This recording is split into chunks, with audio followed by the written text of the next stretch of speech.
Yo, guys, Urban Bars brings you the best UK reactions to rap, hip hop, and urban music from all around the world. And guys, this is topical because right now my back is up against the ropes and I am ducking and diving, jigging and jiving, and bobbing and weaving. I'm just hoping to survive the blows that are raining down on me from YT. And it's topical, guys, because I was warned for doing a response to a young MC called Burden's World, and he was talking about Joe Biden.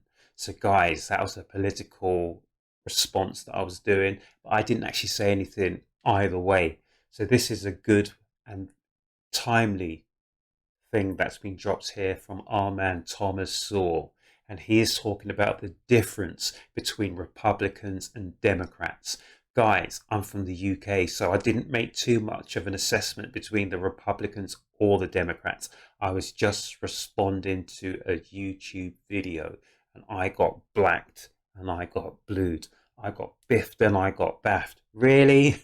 I've only boxed all my life, guys. And YouTube, should I say YouTube, YT came at me from angles that I hadn't seen before. But guys, I'm resilient.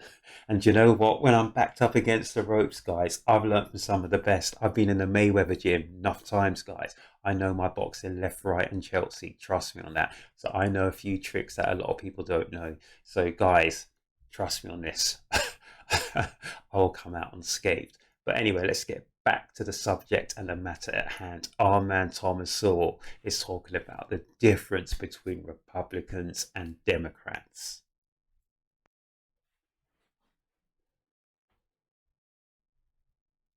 Some people say that there is no real difference between Republicans and Democrats, whether that is said because of being too lazy to examine the differences or because it makes some people feel exalted to say, in effect, a plague on both your houses. A plague on both your houses. And guys, in the last few years, there's been a lot more scrutiny into the history of both the Republicans and the Democrats. I am going to watch this, but I'm going to keep my powder dry on this subject, guys, because I've had a bit of a run in, as I've said, with YT. I don't want to get into any more trouble, but I have my own opinions on this over the last reasonably short period because I never really looked at this issue at all beforehand. But yeah, I think 2016 was a real, I don't even know what the word is, guys. I'm still reading from YT.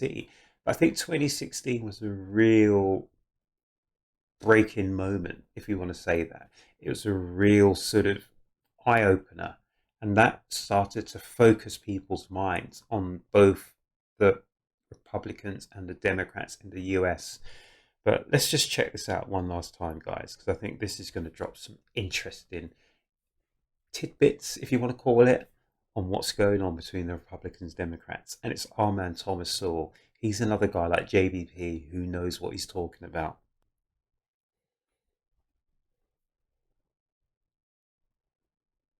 Some people say that there is no real difference between Republicans and Democrats, whether that is said because of being too lazy to examine the differences or because it makes some people feel exalted to say, in effect, a plague on both your houses. It is a dangerous self-indulgence. When Republicans were in power, they acted too much like Democrats, with big spending and earmarks, lending weight to the notion that there is no real difference. Among the differences between the parties is that Democrats are more articulate. Admittedly, the Democrats have an easier case to make. That's an interesting one. So, guys, you guys in the US, let me know if you agree with that. So, our man Thomas Sowell has just said that the Democrats are more articulate. So, is that an articulate in how they speak to you guys or articulate in what they do? I don't know. It should be interesting to find out.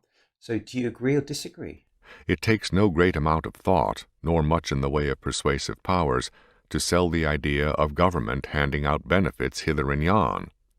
It is only when you stop and think about the consequences for this generation and generations to come that some grim questions arise. But if Republicans don't raise those awkward questions and don't take the trouble to explain what is wrong with government playing Santa Claus, then the Democrats can soar on a cloud of euphoria. Hmm.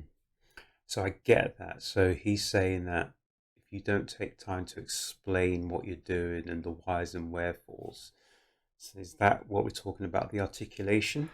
Sometimes it doesn't matter that you have a better product if your competitors have better salesmen. That is so true, guys. So what our man Thomas Sowell just said is sometimes it doesn't matter if you have the better product, if your competitors have the better salespeople. Let's be PC on this. And do you know something? I am and I have been a career Sony person.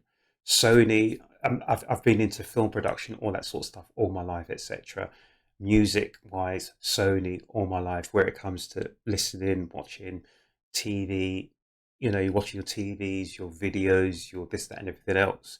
So I get that. The thing is, Sony in particular are probably brilliant at what they do at producing high end quality audio and visual appliances. So, for instance, your video recorders, your or video cameras, I should say, your video recorders, your music, your MP3s, your Sony Walkmans, your audio, your headphones, etc., etc. Sony are by far the better product, in my opinion. Always have been, potentially always will be. But one major flaw, allegedly, I will say, allegedly, that I find with Sony is in their marketing, in their advertising, and in their distribution.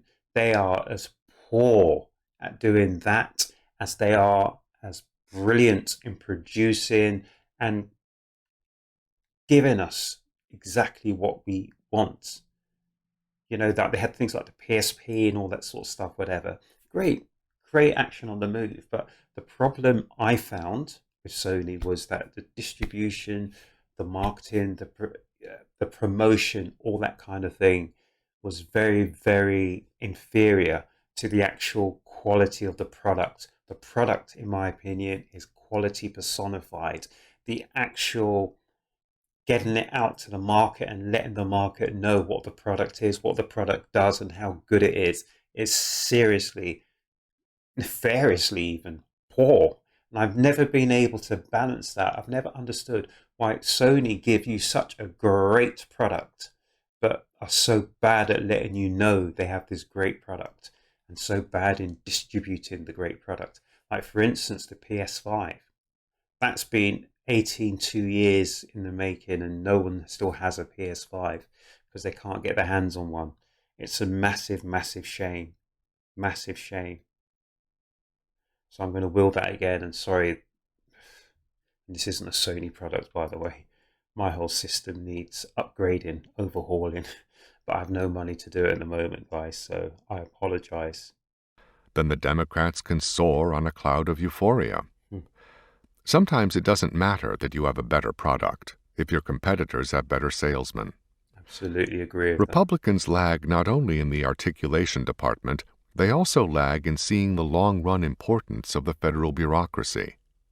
When the Democrats load the federal bureaucracy with liberals, those liberals stay on during Republican administrations and in many cases can shape the perceptions that reach the media and the public by the way Whoa. they present data, hire consultants, and make grants. The Bureau of the Census is a classic example.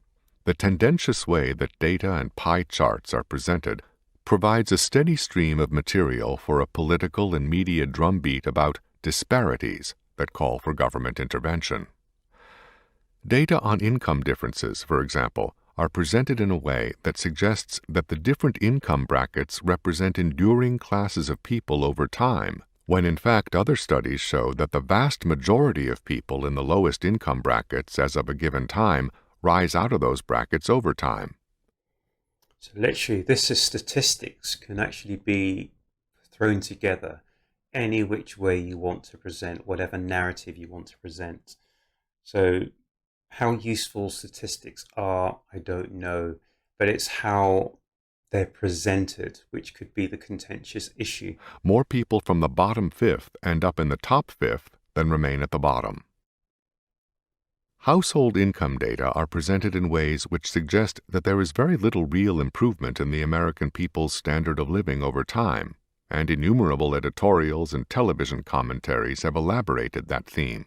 But per capita income data show far more improvement over time. The difference is that households have been getting smaller, but one person always means one person. Just by deciding what kind of data to present in what way, the Census Bureau has become, in effect, an adjunct of the liberal establishment. So literally, what our man Thomas Sowell is saying is that normally what you should just do is present the facts. That's it. Present the facts as the facts are. But what is happening is the facts are being, I'm not going to say distorted, potentially, maybe a better word to say manipulated, just to present and maybe to back up a narrative. So literally, you can have facts and you can actually show them in 1, 2, 3, 4 different manners, and it will have a different connotation in each manner that you show it. That's what I'm thinking he's saying. Even when conservative Republicans are in control of the federal government. This is not necessarily deliberate political sabotage, just liberals being liberals. Robert Rector of the Heritage Foundation has for years repeatedly exposed the fallacies of the inferences drawn from census data. Yet, when Republicans controlled the federal government, as they did for 12 consecutive years, beginning in 1981, did they try to appoint someone like Robert Rector to a position where they could put an end to tendentious statistics that promote misconceptions with political implications? Not at all. Too many Republicans don't even know their own party's history. One painful consequence is that too many Republicans act as if they have to apologize for their party's civil rights record, which is in fact better than that of the Democrats. Whoa. A higher percentage of Republicans than Democrats voted for the Civil Rights Act of 1964. A higher percentage of Republicans than Democrats voted for the Civil Rights Act in 1964. Let that sink in. Because I think most people's perceptions would be that the Democrats are on the side of the weak, the minorities, the oppressed. But how many of us have actually done our own research and has looked at the audit trail and actually looked back? Because remember, these facts and figures should be there in black and white. They shouldn't change, should they? So if you go back and you look at your own council, you look at your own borough, you look at your own ward, you look at your own whatever you want to call it, and you actually do your own research into who has been voting for what and for why and how and where and when. Perception is just that, it's perception. Perception isn't actually truth. Truth is there in black and white.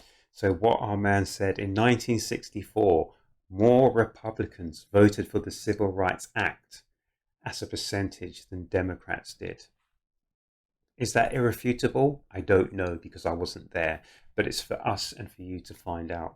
It's just interesting to hear that. And the Voting Rights Act of 1965. It was Republicans whose Philadelphia Plan in the 1970s sought to break the construction union's racial barriers. I can see Martin Luther King there, MLK. It kept blacks out of skilled trades. Just as boxers have to do training in the gym and road work before they are ready for a boxing match, Republicans need to do a lot of homework before they are ready for their next match against the Democrats. Whoa, that was interesting. So literally, this was called the difference between Republicans and Democrats, my man Thomas Sowell. And I think what he's alluding to is the Democrats actually know their own history a lot better than the Republicans know their history. So maybe the Republicans, as he just said, you need to train, you need to do your due diligence if you really want to win the next fight, the war, the battle, the whatever. So literally, I think from this perspective, Republicans should really do some due diligence and audit, check in into their own history And then from there, they'll probably be at a better position and a better advantage to take on the Democrats in any future battles. And it looks like the Democrats know their history, so they know where all the bodies are buried, they know where all the good things are and all the bad things are, so they have a better angle, handle rather than angle. They have a better handle on things. So literally, I think the more you know, the better. In any case, it just means that you can have a better grip of what you want to do and say. Whereas with the Republicans, there are potentially gaps in their history and their knowledge, which can be exploited by the more agile, by the more receptive, by the more, I'm not going to say the word, but you know what I'm saying. So it's an interesting point there from our man Thomas Sowell. So yeah, let me know in the comment section, guys. You guys from the US, Republicans, Democrats, the ones who aren't even decided. Let us know, because I know you've got midterms coming up shortly, all that kind of good stuff, etc., etc. Just let us know what you think. That was interesting. I didn't know about 1964 and 1965. I'm learning each and every day. So I like to listen to JBP. I like to listen to TS, our man Thomas Sowell. I'm looking for more people who are credible speakers and who have a lot of knowledge and know a lot about the history on certain of these topics. So guys, I hope you like that. If you like that, if you like listen to this kind of tidbits, this information that's coming out, let me know, because here at Urb'n Barz, we're not just about the bars, guys. Yeah, we are about the bars actually. So we're about the musical bars, but also about the political, the economical, and the social bars as well, guys.